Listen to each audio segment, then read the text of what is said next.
Salut à tous. C'est la 5e vidéo sur le chapitre primitive et intégrale. Précédemment, on a vu dans le premier paragraphe ce qu'étaient les primitives, on a vu comment en déterminer certaines. Dans le paragraphe 2, on a vu la définition d'une intégrale et on a vu quelques propriétés. Eh bien, dans cette vidéo, c'est-à-dire ici dans le paragraphe 3, on va faire le lien entre intégrale et primitive. On va maintenant apprendre à calculer une intégrale et on va voir que pour calculer une intégrale, on aura besoin de primitives. Alors dans ce paragraphe, il y a deux principaux théorèmes et un exercice d'application. Le théorème qui sera vraiment utile ici, c'est le théorème numéro 5, puisque ce théorème va m'apporter une formule permettant de calculer une intégrale. Mais ce théorème 5 ne peut exister sans le théorème précédent, le 4. C'est pour ça que je vais commencer par en parler, puisque si je devais démontrer le théorème numéro 5, j'aurais besoin du résultat du théorème numéro 4. Donc voici le théorème numéro 4 pour commencer. Il dit la chose suivante. Soit petit f une fonction continue sur un intervalle i de R et a un réel appartenant à i, alors la fonction grand F définie sur i par grand F de x égale intégrale entre a et x de f de t dt est l'unique primitive de petit f qui s'annule en a. Il est un peu abstrait ce théorème, j'ai fait un petit croquis à droite pour l'illustrer. J'ai dessiné dans un repère la représentation graphique de la fonction petit f. Là, j'ai fait une courbe située au-dessus de l'axe des abscisses. Mais le théorème est valable pour n'importe quelle fonction continue.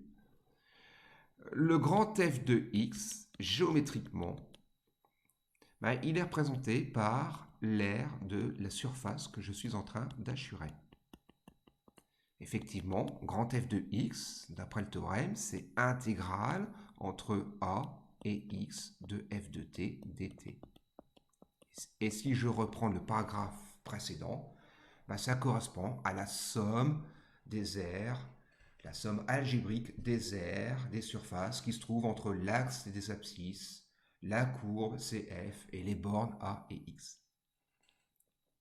Donc j'ai bien défini une fonction, la fonction grand F, deux variables grand X. Une petite remarque d'ailleurs, pour ne pas mélanger x de l'intégrale et x à l'extérieur, j'ai dû mettre f de t dt, sinon il y aura l'amalgame. Et ce théorème dit que cette fonction, c'est l'unique primitive de petit f qui s'annule en a. Donc ce théorème dit que cette fonction est une primitive de f, déjà, et en plus elle s'annule en a. La démonstration, si ça vous intéresse, vous pourrez regarder le livre. J'en toucherai peut-être deux mots à la fin de cette vidéo. Il y a à la limite une évidence. On peut facilement démontrer en une ligne que la fonction grand f s'annule en a. Puisque si je calcule f de a, ça fait intégrale entre a et a de f de t dt. Et on a vu précédemment que ça faisait 0. Pour démontrer que c'est l'unique primitive, j'en parlerai à la fin de la vidéo où vous regarderez le livre pour voir la démonstration. Théorème numéro 5, et là ça va devenir concret et utile. Il dit la chose suivante, soit f une fonction continue sur un intervalle i de R, a et b deux réels appartenant à i, et grand F une primitive de petit f sur i, alors l'intégrale entre a et b de f de x dx va être égal à grand F de b moins grand F de a. Et cette formule, elle est vraiment importante. Je peux la souligner, l'entourer. Elle est importante puisque c'est grâce à cette formule qu'on va pouvoir calculer les intégrales. Voilà, cette formule nous donne une manière de calculer une intégrale. Et on voit que pour calculer une intégrale, on aura besoin d'une primitive. Alors, dans ce théorème, je rajoute une notation, juste en dessous. Le grand f de b moins grand f de a se note de la manière suivante. C'est vraiment une notation à connaître parce qu'on l'utilise souvent. Ça se note, ouvrez les crochets, on met grand F de x, fermez les crochets, et on remet les bornes à droite en gardant la même hauteur. Si le A est en dessous, il reste en dessous, le B reste au-dessus. Alors application, j'ai déjà écrit une intégrale à calculer. Je vous propose de calculer l'intégrale de x au carré dx entre 1 et 4. Alors j'applique la formule. Première chose à faire, c'est trouver une primitive. Alors ici, j'ai pris une fonction simple. Je prends une primitive de x au carré, c'est direct, c'est 1 tiers de x au cube. J'écris donc 1 tiers de x au cube entre crochets et je remets les bornes 1 et 4 à la même hauteur. Et ensuite, j'applique ma formule f de b moins f de a. Ça va donc donner 1 tiers fois 4 au cube moins 1 tiers fois 1 au cube. On a fait le plus dur, on a pratiquement fini. On n'a plus qu'à calculer tout ça. Alors ça fait ici 64 tiers moins 1 tiers. J'ai fait une petite coquille ici, c'est bien 1 au cube qu'il faut mettre. Voilà, même si ça ne change pas le calcul. Résultat final, 63 tiers. Et là, ça simplifie, je vais mettre 21. Donc l'intégrale entre 1 et 4 de x au carré dx est égale à 21. Concrètement, comment on peut l'interpréter? J'ai représenté à droite une partie de la parabole. J'ai pris la fonction carré, c'est une fonction usuelle. J'ai fait un croquis où j'ai représenté une partie de la parabole, une partie surtout entre 1 et 4. Je mets l'origine du repère, le 0 ici, en rouge c'est ma parabole. Eh bien, qu'est-ce que ça veut dire calculer l'intégrale entre 1 et 4 de x au carré dx? Ça veut dire, graphiquement, que je suis en train de calculer l'aire de cette surface.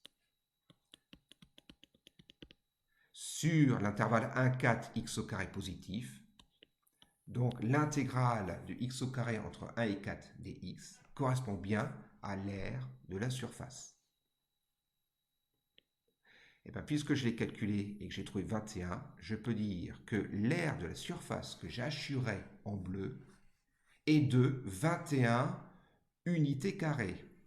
Si mon repère, par exemple, a comme unité le centimètre, si j'ai un repère orthonormé d'unité le centimètre, eh ben, j'aurai une aire de 21 cm².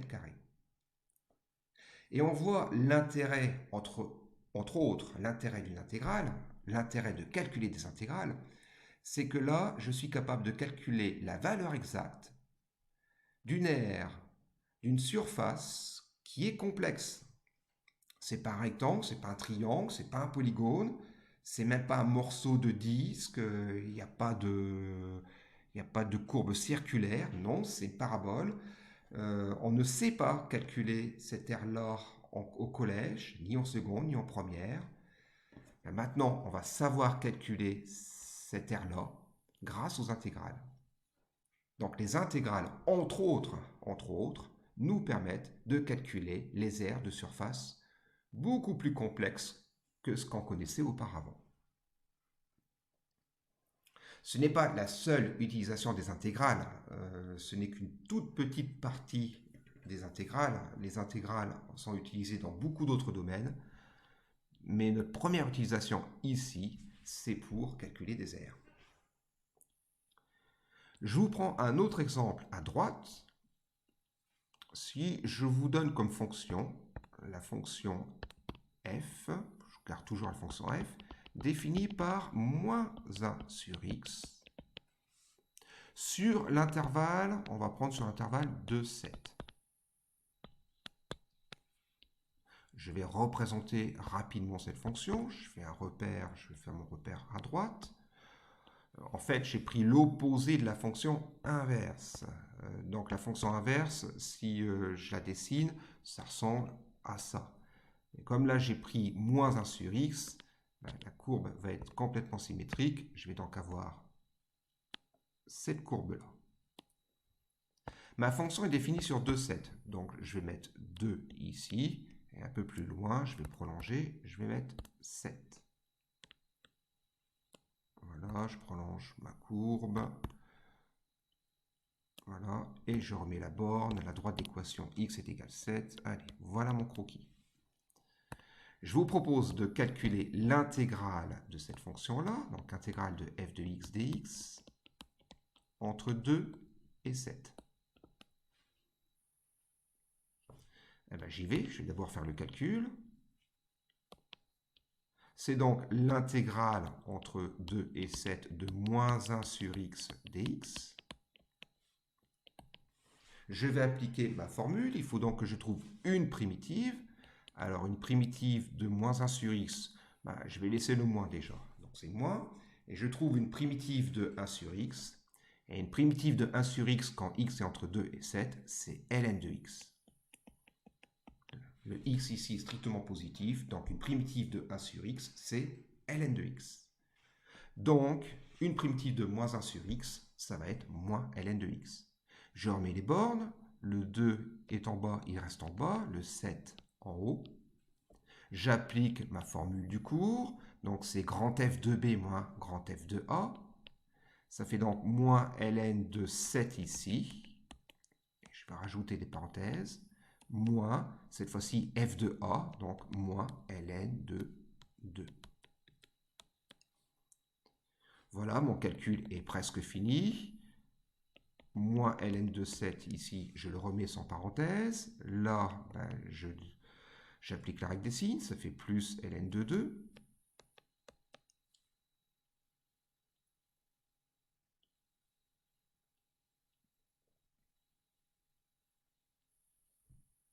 Et ça fait donc ln de 2 moins ln de 7.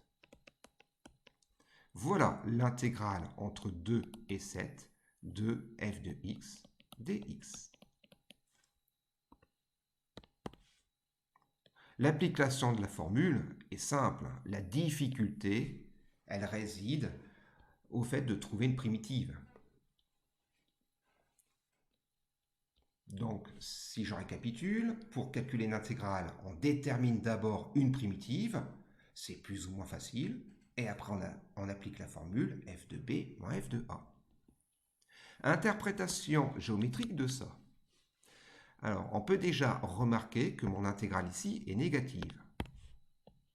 Et oui, 2 étant plus petit que 7, ln de 2 va être plus petit que ln de 7. La fonction ln est croissante. Donc, ln de 2 moins ln de 7 est négative. C'est négatif. Géométriquement, calculer cette intégrale, c'est calculer l'aire algébrique de la surface que je suis en train d'achurer. Voilà, je grossis. Je hachure la surface qu'il y a entre l'axe des abscisses, la courbe, et les droites d'équation x est égal 2, x est égal 7. Et bien l'intégrale entre 2 et 7 de f de x dx, c'est l'aire algébrique de cette surface. Or, ici, cette surface est en dessous de l'axe des abscisses. Il est donc normal que l'intégrale soit négative. Si je veux trouver l'aire, je vais la mettre en gris, l'aire de cette surface. Et bien, ça va être la valeur absolue de l'intégrale, puisqu'une aire est toujours positive. Ça va être la valeur absolue de ln de 2 moins ln de 7. C'est-à-dire ici, l'opposé. Je vais donc avoir moins ln de 2 plus ln de 7. Autrement dit, ln de 7 moins ln de 2. Voilà, j'ai la valeur exacte de l'aire de la surface que j'ai hachurée. C'est ln de 7 moins ln de 2. Et encore une fois, cette aire-là, elle est compliquée, elle est complexe. C'est pas un rectangle, c'est pas un polygone, c'est pas un disque. Non, il y a une courbe non rectiligne, non circulaire. Bref, c'est une figure complexe. Et bien l'intégrale nous permet quand même de calculer la valeur exacte de l'aire. Voilà pour ces deux exemples que je trouve importants. Je termine juste sur le premier théorème pour ceux qui seraient intéressés. Je vous dis à l'oral des éléments de réponse pour effectuer la démonstration. Donc je rappelle le théorème numéro 4, la fonction grand f est l'unique primitive de petit f qui s'annule en a. Moi je vois trois choses à démontrer. Première chose, il faut démontrer que c'est une primitive. Deuxième chose, il faut démontrer qu'elle est unique. Et troisième chose, il faut démontrer que la fonction grand f s'annule en a. La troisième chose, je l'ai faite précédemment. On calcule f de a, c'est intégral entre a et a, ça fait 0. La deuxième chose, montrer l'unicité. Il y a différentes manières de faire. On peut par exemple supposer qu'il y a deux fonctions vérifiant tout ça, et en déduire que en fait ces deux fonctions sont les mêmes. Ou faire un raisonnement par l'absurde. Et la première chose, c'est-à-dire démontrer que la fonction f est une primitive de petit f. On se rappelle de la définition d'une primitive. Une primitive, c'est une fonction qui est dérivable. Et dans la dérivée est la fonction du départ, la fonction petit f. Donc ici, il faut montrer que la fonction grand f est dérivable. Et une fois qu'on l'aura montré, on montrera que sa dérivée, c'est petit f. Alors, comment montrer que la fonction grand f est dérivable? Parce que là, la fonction grand f, ce n'est pas une composition de fonctions usuelles. On n'applique pas les formules de dérivée. On ne sait même pas si elle est dérivable d'ailleurs. Donc, comment montrer que la fonction grand f est dérivable? Tout simplement en reprenant le taux d'accroissement. Et donc, si j'écris rapidement à droite le début de cette partie de démonstration, pour montrer que la fonction grand f est dérivable, je m'intéresserai à f de x plus h, avec h un réel non nul et tel que x plus h soit dans i, moins f de x, le tout sur h. Et j'essaierai d'étudier la limite de ça quand h tend vers 0. Voilà, j'ai étudié tout ça. Ça ne se fait pas en 3 lignes. Et là, je vous laisserai y réfléchir si ça vous tente. Voilà.